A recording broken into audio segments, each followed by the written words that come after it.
Hi there everyone, back with another English update today. It's been a really busy afternoon, so I've got easily got 5 sentences and I probably could have done 15 today, which is pretty cool. Had lots of interesting conversations. Before I get into the language too, I'd just like to make a quick suggestion. I was thinking, since the comment section under the video is quite quiet at the moment, I was thinking if you see a chunk there, a bit of language that you like, maybe try and make your own sentence and leave it in a comment under the video.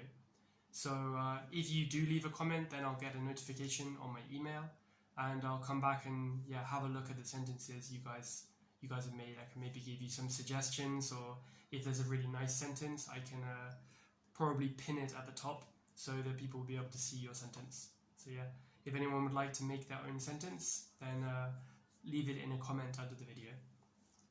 So our first chunk for today is ahead of time. When we say ahead of time, it's ahead of the time that something happens. It just means in preparation or ready.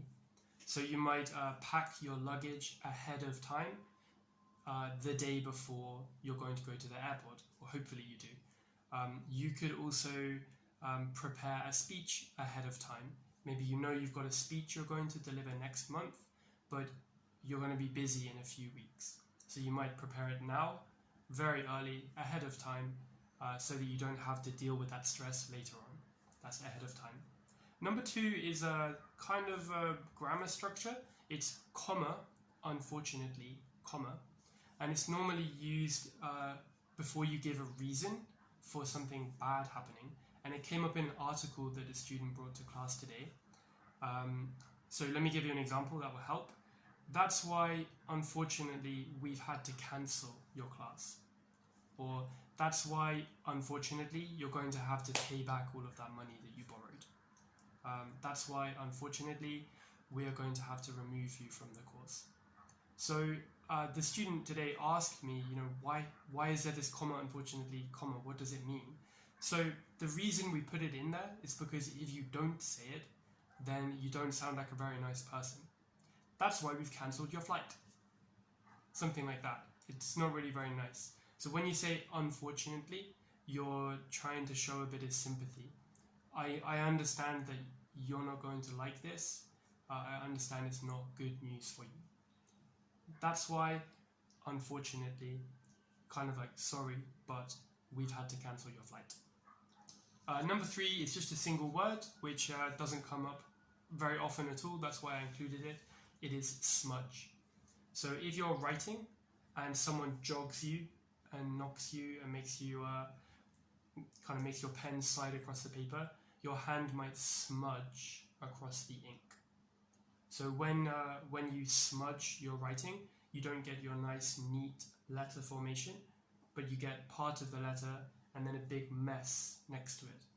So smudging is when you kind of touch the ink and move it before it's dry. Smudging. Number 4, soak it all in. This was in the context of people watching when traveling. You might not want to really do anything when you go to a new city right away, but you just want to soak it all in. This kind of phrasal verb is just something like absorb or enjoy the feeling of a new place.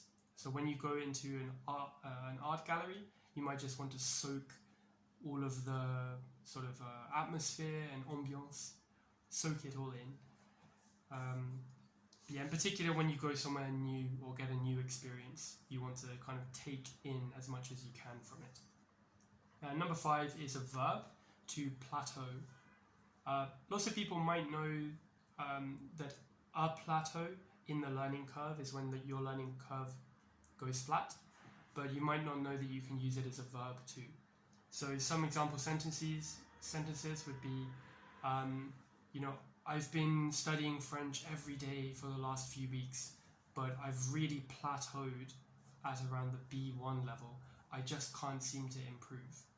Or particularly in sports or in exercise and weight training, people often plateau at a particular weight before they're able to improve in strength. So I've been using the 34 kilogram dumbbells for months now. I can't seem to to break through into some heavier ones, you know. So I've plateaued at that weight. Yeah, so you plateau, particularly for you guys, maybe in language learning, you might have experienced a plateau. I hope that you guys aren't plateauing at the moment. Hopefully you're all improving along with the videos. So yeah, I hope you've enjoyed that. Please leave a comment down below or let me know if you have any comments, and see you next time.